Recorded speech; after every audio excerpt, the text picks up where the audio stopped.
This is Dr. Williams. We will be talking about how to develop leadership skills for the advanced practice nurse practitioner through mentorship.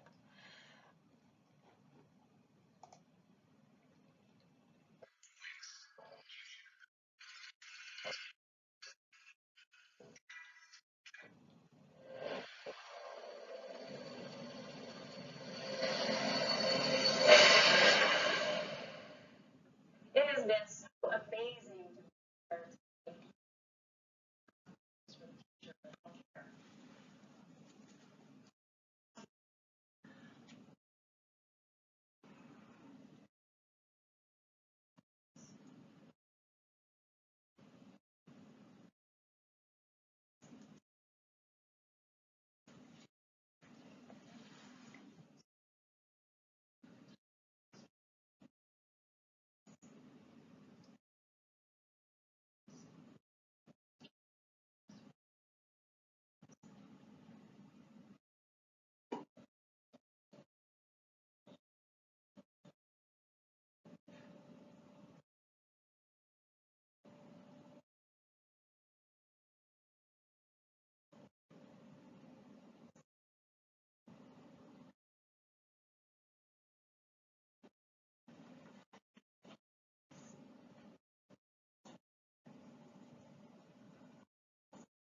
I wanted to start this lecture off by showing this video because it is important to recognize that there are diverse leadership styles and there are skills that are necessary to be an effective leader, a good leader.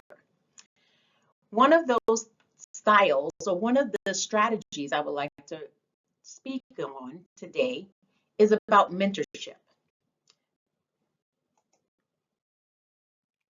But before we speak on the specifics of using mentorship as a way of developing leaders, let's talk about the difference between leadership and management. And I want to use a quote from Professor Nancy Cohen and Joe Fuller, who did a talk at Harvard University. They said that leadership is the creation of positive, non-incremental change, including the creation of a vision to guide that change, a strategy, the empowerment of people to make the vision happen despite obstacles, and the creation of a coalition of energy and momentum that can move that change forward. Whereas they said management is getting the confused, misguided, unmotivated, and misdirected to accomplish a common purpose on a regular, reoccurring basis. Fuller herself said, I think the ultimate intersection between leadership and management is an appreciation for what motivates and causes individuals to behave the way they do, and the ability to draw out the best of them with a purpose in mind. So now let's move and talk about mentorship and a mentor. What is a mentor and who should be mentored? A mentor is the one who has the experience, they're influential, and they guide and nurture that inexperienced or less experienced person. They will inspire you, instruct you, and encourage you to reach your professional and your personal goals. And they have a respected reputation in the organization and in their profession. Whereas the mentee is the one who would like to reach increased job satisfaction. They are the ones who may desire to have higher salaries. What we recognize, those who have been mentored also have increased self-esteem and confidence. They have more opportunities for promotion and advancement, enhanced role socialization, and definitive career plans. There is a model that has been established by Baker and Sullivan. And what this model says as it pertains to mentorship is that the relationship between the mentor and the mentee is a partnership. The heart of that relationship must be built with open communication, passion and exchange of knowledge, mutual respect, and trust.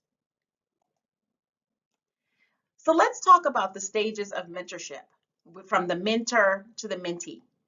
We have stage one, it's the initiation stage. This is where you may find several people to consider to be your mentor. It does not have to be your direct supervisor or even a potential supervisor. It's someone you respect based off of their integrity, based off of their professional and their personal experiences. You can ask someone to be your mentor that's either working with you or they can be outside of you, out of the organization in which you are working. Some individuals have multiple mentors. It can be a peer and it can also be someone more advanced. It can sometimes be a mentor who may not even be in your profession, but they embody some qualities that you would like to cultivate in yourself. And that leads us to stage two, which is the cultivation stage. This is where you, the mentee, work on your goals and you engage in specific learning and activities that's going to develop you and your competencies as an advanced nurse practitioner. And you get the support from your mentee or your mentor to help you accomplish these. Your mentor will serve as your teacher, your advisor, your facilitator, and your coach. And also sometimes your sounding board, just someone to listen to you as you discuss where you would like to go and some of your experiences. And they will help guide you. They are not there to tell you, but to help guide you. And then that leads us to stage three, which is the separation and growing independence. This is where the mentee, you become more confident and you gain the necessary skills and knowledge, and you become a more effective advanced practice nurse. And you can demonstrate that you have attained the competencies necessary for your role. And within yourself, you begin to want to seek that independence. And your mentor now becomes more of a consultant than one who is teaching. And that leads us to our final stage, which is the redefinition of the relationship. This is where you, the mentee, you are ready to move on from the relationship, and you no longer need your mentor's advice and support. Often, you will remain and have an enduring friendship with your mentor, and you now become more of colleagues. Anyone who has a mentor, you can go through these steps in this mentor-mentee process. It does not mean that you are complete with mentorship. You may choose to have another mentor who can then mentor you in different areas within your profession and take you to further into higher heights. And sometimes you may choose that you need multiple mentors depending on what qualities and characteristics and what your goals are. So let's talk a little bit about how do you select your mentor. If you look at this table, here are some questions that you want to ask. You want to ask questions like, does the person have the expert knowledge and skills and the competencies that you need to develop? Is the person a leader by action and by example? Does the person have the ability to guide, coach, and teach you? Is the person respected in the organization? Does the person have access to important organizational information? And can he or she help you direct attention on important issues? There are more questions that you can see that's on this slide, but these are questions you want to be asking yourself prior to selecting your mentor. And you can see that you want to answer, does the mentor you are considering have these characteristics? And if you are unsure, then you can put, I don't know. Utilizing this checklist will help you to be able to establish a mentor who is appropriate for you and what you are needing. So let's talk about some of the support systems that may help you as you're going through your selection and your establishment of your mentor-mentee relationship. One, there should be an orientation. This is when you formally introduce yourself to the new practitioner in the organization. You learn to socialize yourself to the system in which you are going to be working. You establish some of the performance expectations and skills that you're going to be needing. And then you assess what you need to enhance your ability to be effective in the skills necessary for your job. So that's your orientation stage.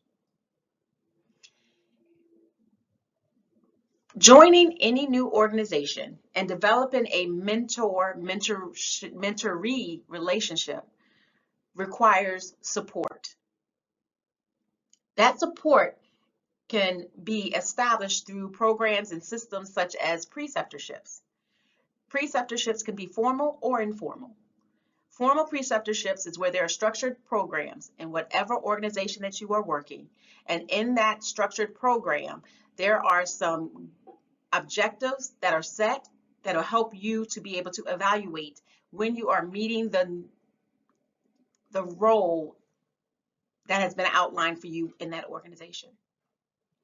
It is also the time where you develop your relationships and you purposefully want to accomplish the objective set before you. Recognizing you move from your preceptorship, but also there's a collaboration. That's when you work alongside of those that are in the organization. Those collaborations can be with physicians, with other nurse practitioners, and also other interprofessionals within the organization. It is also important to leverage networking. That is you developing relationships with individuals inside and outside of your organization. Networking will have multiple benefits for you. It will help you increase your skills and knowledge. It would also help you to be able to develop professionally as a nurse practitioner, as a healthcare provider in complex healthcare systems. There is also the support system of coaching. This is when you have individuals where you can sound off on related to maybe patient care, maybe experiences in the organization. I even like to refer to them as the individuals that you may call when you need what I call a roadside consult. That's when you may be seeing a patient or experiencing some situation where you need the expertise of another individual. That individual can be within your profession or outside of your profession. But what you do is you have a conversation with them regarding your experience, and they kind of coach you through it.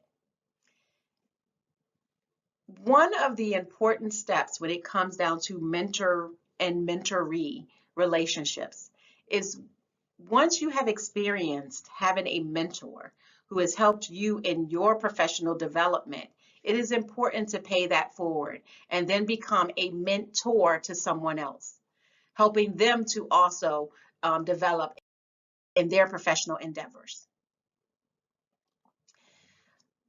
Let's kind of transition a little bit and talk about managing personal resources such as time and also stress management. So let's begin with talking about time management. It's important as an advanced practice clinician that you learn to be efficient and effective, and that you balance your efficiency with your effectiveness. In today's healthcare system, we are required to be able to see our patients in a timely manner. However, it is expected, it is a demand that we also be very effective in the care that we provide care to our patients that meets the standards set by not only our governing bodies, but by the organization. So how do you do some of this time management? Is understanding that the benefits of managing your time will allow you to conserve some of your personal energy. It will allow you to have clarity of mind, and it contributes to feeling of well-being and happiness. However, if you do not manage your time well, it can affect your performance. It can affect others. That includes others within your healthcare team, the organization, and ultimately your patients. It also leads to burnout. What are some of the symptoms that indicate the need for a self-assessment? There are 4 things I'd like to mention. First, regularly exceeding the number of required hours spent on the job. If you are staying late and not being able to accomplish what you need in the designated time, you need to spend some time doing a self-assessment. That self-assessment should then lead you to have conversations with your leadership on how can you improve on your time management.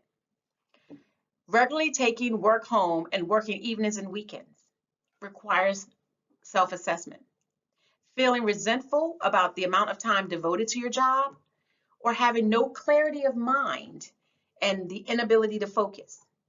If you're experiencing any of these symptoms, the need for a self-assessment is mandatory.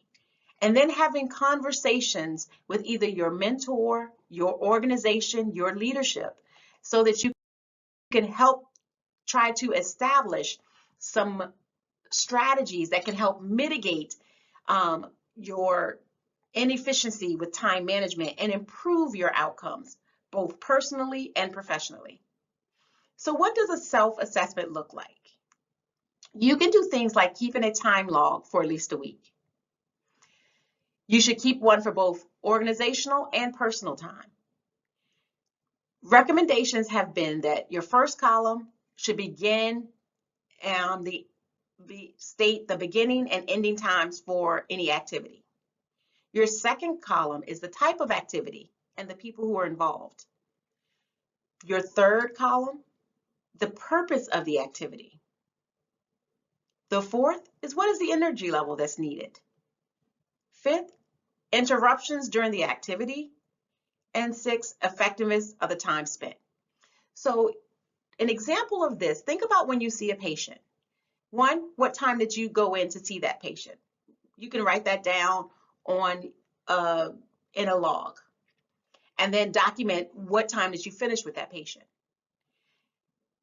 The second column would be type of activity. What did you do for that patient when you were in that room with that patient? What was the purpose of everything that you did for that patient? How much energy did it take? Did you have any interruptions? And how effective was the time spent? As you look back on this self-assessment, you can evaluate, did you do some things that you maybe did not need to do? Was there some things that you could have handed off to other team members, like your social worker, your nurse, your medical assistant? And when you're doing that, or did every activity you do have a purpose that was needed for that moment?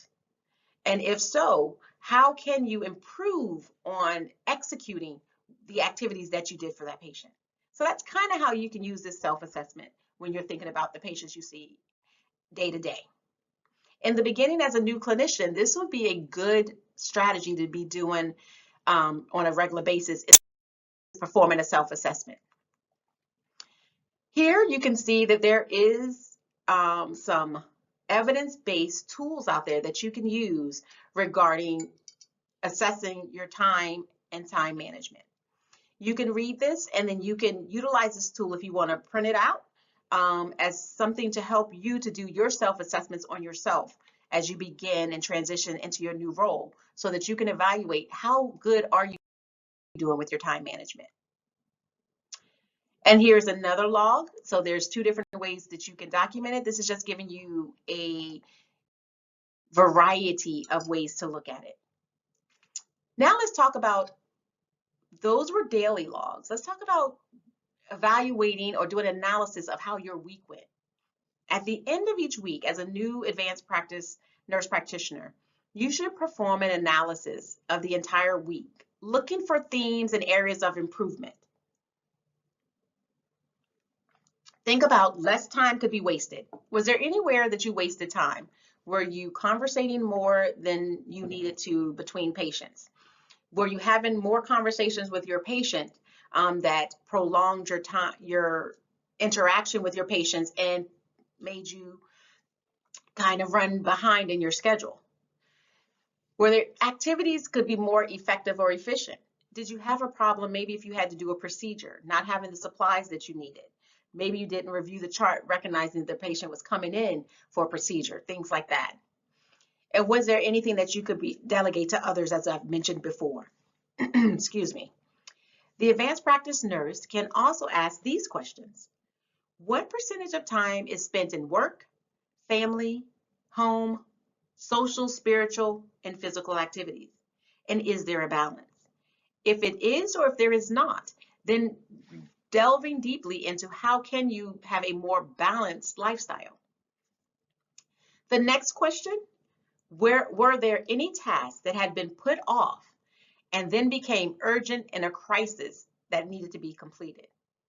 So it's assessing, prioritizing what you do and how you do it. So let's talk a little bit about some of the strategies for managing your time, some goal setting and some planning. Your goals should include all aspects of your life. Yes, you are a new nurse practitioner, excuse me, and a lot of what you focus on when you're at work is related to your job, and you're thinking about that. But also remembering you need to consider all aspects of your life. Your goals should be measurable and achievable. You need to consider what skills are needed. Do you have those skills, and what can you do to acquire the skills if necessary for whatever population you're seeing? Because that varies. Because remember, as you graduate from this program as an advanced practice clinician, you have a basic fundamental knowledge of being an advanced practice clinician. However, there is so much more for you to learn. So doing a true evaluation of what skills you have and what's going to be needed for wherever you are going to be working will be imperative. Time frames for goal completion should be realistic. We all know that time management is a challenge for many clinicians. So to expect yourself to be on time every day as you being a new clinician is unrealistic. So set some measurable goals of maybe increments. Maybe in the beginning, if you're running 20 minutes behind, the next week you say, you know what, my goal is to run 10 minutes.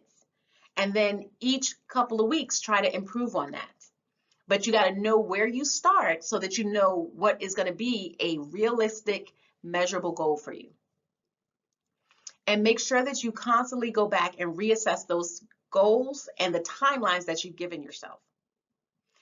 And remember to reward yourself when you do complete those goals, when you do have those successes in achieving some of the goals that you have set for yourself. It's very important to recognize those moments because there are going to be many days where it's going to feel like a challenge and a struggle. And continue to be enthusiastic about your goals and recognize that that you may not always achieve the goal that you want, but you keep acquiring to do better. Another strategy that can help when you're thinking about time management is scheduling the time to achieve the goals. What I mean and what is meant by that statement is block out time to complete both short and long-term work. Make sure that somewhere you have your goals written down and have an ongoing to-do list. Sometimes goals may not be achieved and you may have to carry it over from week to week, but have it somewhere where you can do that and you can carry it over. And prioritizing becomes sometimes a challenge for new clinicians. So think of ways that you can prioritize the tasks that are at hand. Knowing the difference between what is urgent and what is important. Urgent, immediate need, must take action right now. Important is it's an activity that contributes to a short or long-term goal. So it's not necessarily immediate. But knowing the difference between the two is going to be very important when it comes down to your activities. A way that you can look at assessing the importance of your task, looking at it from urgency to being important, here is a chart that you can utilize. If you look to the left of this chart where it says high and low, okay? And then if you look across the bottom, it says of importance, low or high. And this is what you can utilize when you think about everything that you may experience when it comes down to tasks. Say you have been asked to write an email to thank someone in the organization for something they've done for you, but you also have a patient in the room who come to see you because they're having headaches. Think about those scenarios, and then you can use this chart to help you to evaluate, is it important or is it urgent? But you can do that with all different scenarios. As a new clinician, controlling interruptions you're going to develop that skill over time.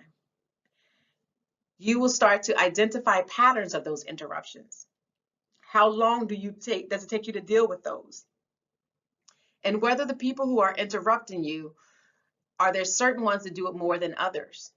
And then you're going to try to implement strategies to decrease those interruptions. An example of that is when I am seeing a patient, I may have 15 minutes with that patient. So I may be in the room with the patient and I tell my team, please do not interrupt me unless it's an emergency, right? So they know unless it's an emergency, they won't come interrupt. So another patient may walk in and want to know if I can see them. That's not an emergency. A patient may come and want a paper completed and they weren't on the schedule. That's not an emergency. That can wait till I get finished with the patient. However, if it's an emergency, a patient came in having chest pain, that's an interruption. So I know that if my team interrupts me, that there was something very important they have a reason behind that because they already know, I've already verbalized that to them. The other thing is my team knows that if I am in the room more than 20 minutes with a patient, that there are ways for them to inform me that I have reached 20 minutes. They may just knock on the door 2 times. If I do not answer and I'm still spending time with the patient, they know I heard the knock, but they also recognize that I'm going to try to wrap it up. If I'm in there 30 minutes with that patient, they may then call on either my cell phone or the exam room phone to let me know that I'm at 30 minutes and my patients are backing up. What would I like to do? So you have to think about ways in which you can help mitigate some of the interruptions that may slow you down so that you can't get through what you need or get accomplished what you need to get accomplished. If you have time that you've designated for your admin time, then you need to designate that and make sure that you're utilizing it for admin stuff. If it's completing your documentation, reviewing your labs, whatever it may be, don't use it for time to be having conversations with the staff or your team unless it's related to the patient, because then you will then be backed up again. And then know that it is okay to also designate some private time for yourself. Find a couple of hours within the week or sometimes even throughout the day where you can spend by yourself some quiet time and you can regroup and recover.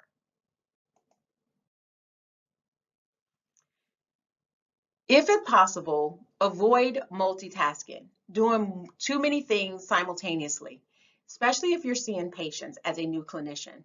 This is where you can inadvertently make mistakes. So try to handle one task at a time, and then have conversations with your team at what task you are doing. And if something else is needed, set aside a process of what that would look like. An example would be when I'm seeing patients, if it's either in clinic or telehealth, my team knows that if there are documents that I need to sign for any reason, that they give me those documents either at the beginning of the day before we get started during our huddle or at the end of the day. I designate time to take care of those tasks because those are not emergent, but if they keep giving me things throughout the day, then what it may do is distract me and I can't fully give my attention to what I need to, which at that time may be patient care. Also, delegation is very important. Knowing what task and the job description of all of those on the team in which you work is very important. This way you allow everyone on your team to work to the highest extent of their license, which thus becomes a benefit for you as a clinician. Because this way you're not spending time doing tasks that you could have delegated to someone else. It helps you with your time management. It helps you with the satisfaction of your team. It helps them with their self-esteem. Everyone feels needed and appreciated. And procrastination and perfectionism. Try not to procrastinate if you can avoid it. Procrastination is delaying what needs to be done until the last minute. If there are things that you need to have done, take care of them immediately. Perfectionists, they get caught up in the details and never see the whole picture. So you have to balance yourself and know yourself. Are you a procrastinator or are you a perfectionist? And then if you are either of these, what strategies are you going to put in place so that you can be still effective and efficient in caring for your patients and caring for yourself? Managing your communication. Reading emails 1 or 2 times a day. Checking what I like to call the jelly beans. If you're working with an electronic medical record, oftentimes you will get jelly beans that will notate to you as a clinician that there's things that you need to take care of. But designate time to do that unless it's an emergency. Because if you try to handle all of that throughout the day while you're seeing patients, sometimes it becomes a distractor. So designate times when you can take care of that. When you're doing tasks on your computer, think about turning your emails off and having your designated time of when you're going to check your emails. Keep your inboxes, don't let them get too cluttered. Try to read and respond immediately if possible. Read and delete or read and put in a file once you've read that email so it doesn't become overwhelming and then you have a lot of emails that you have to sift through and you looking for an email that you know you read and you're not sure where it is. If you have any emails that someone has sent to you and they mark them urgent, you know those are ones that you should read immediately. You can sort your emails by the sender or by date. What you want to try to do is establish a pattern of how you look at your emails every day. If it's twice a day, 3 times a day, if it's in the morning, at night, or maybe at lunchtime, whatever your process is, establish that process and do it consistently. And know that you're not always going to be able to respond to every email as quickly, but recognize that emails, you may get a whole lot of emails, and you have to know what your policy is within your institution about addressing the emails. Also, you don't want to miss emails, so just not looking at emails can be detrimental to your success in whatever organization you are working, because you may miss something that's pertinent. Okay? Try to limit your conversations on the phone.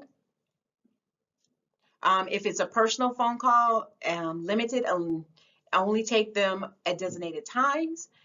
If you are speaking with patients, make sure that you review and know exactly why you are talking with the patient before you get on the phone, because this will keep you focused and help you control the pace of the encounter when you do speak with them on the phone. There should be someone who screens your calls for you and be able to provide you with information about the phone call. If not, review. A habit I get into is I review the last visit or so that I had with that patient, or that anyone had with that patient, before I call the patient back if I'm not sure what the call is going to be about. This way I can speak to the patient, one, by name and with some knowledge of what has been going on with that patient. Now, I'd also like to take some time, because we're talking about leadership, and leadership is multifaceted, and we're talking about leadership from a mentoring perspective.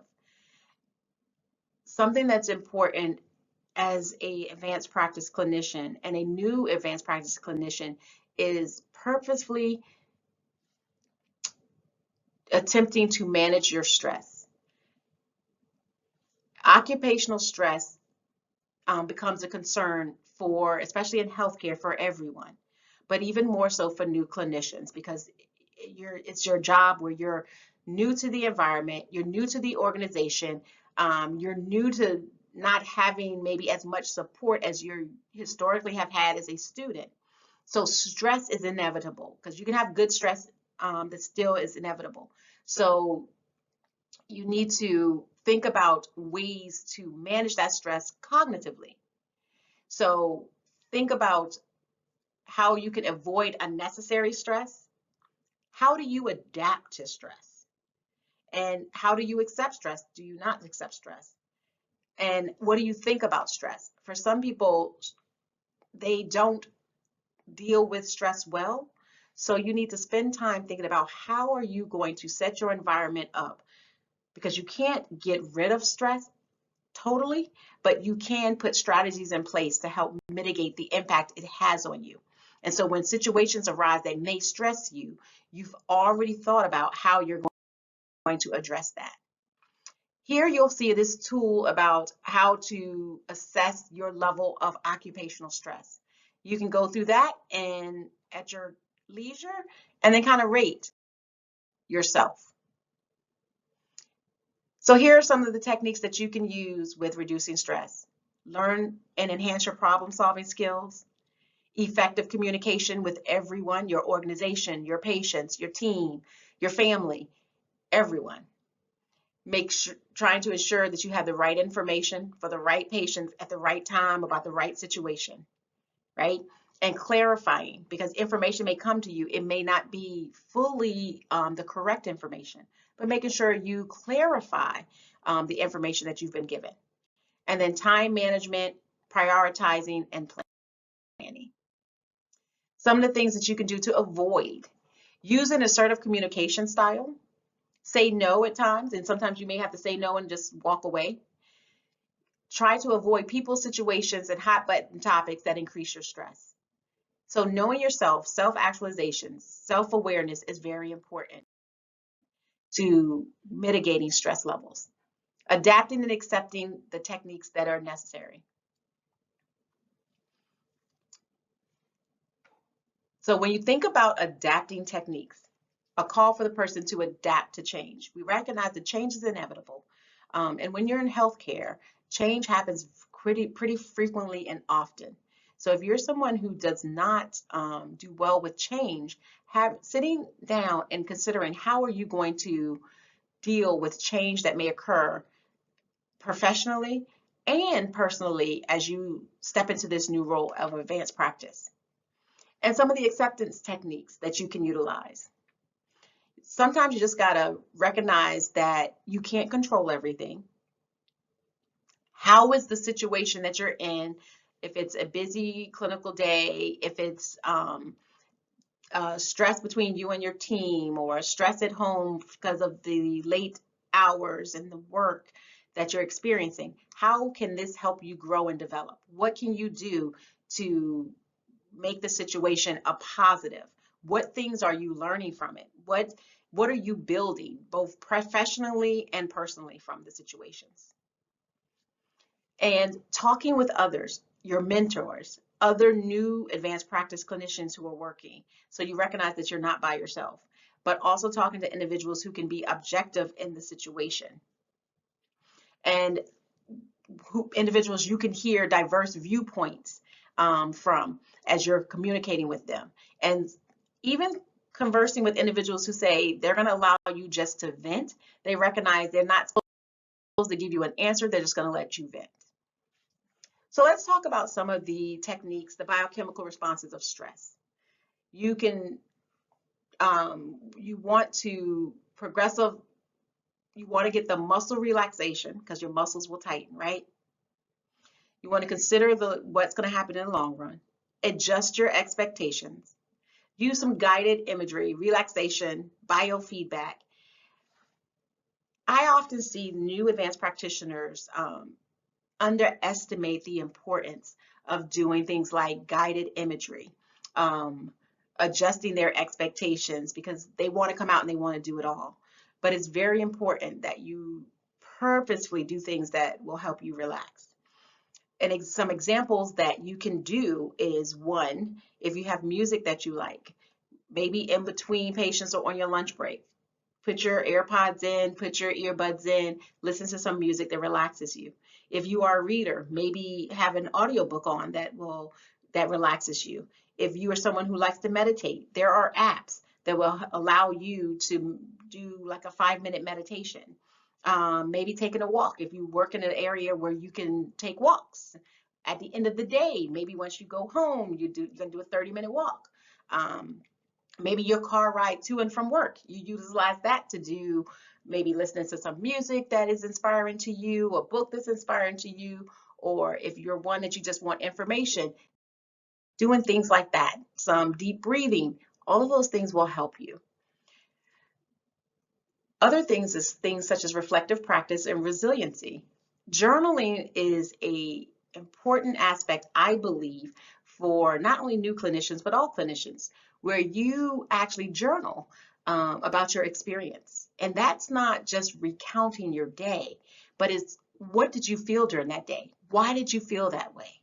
And, what did you learn from that day? And what can you take into the next day that will either improve your experience or that you say, you know what, this was a good day. Why was it a good day? How can you replicate some of those things that made it a good day? So reflective practice, the literature is clear. It's very intuitive as well as very informative about oneself. And it has a benefit to enhancing the experiences of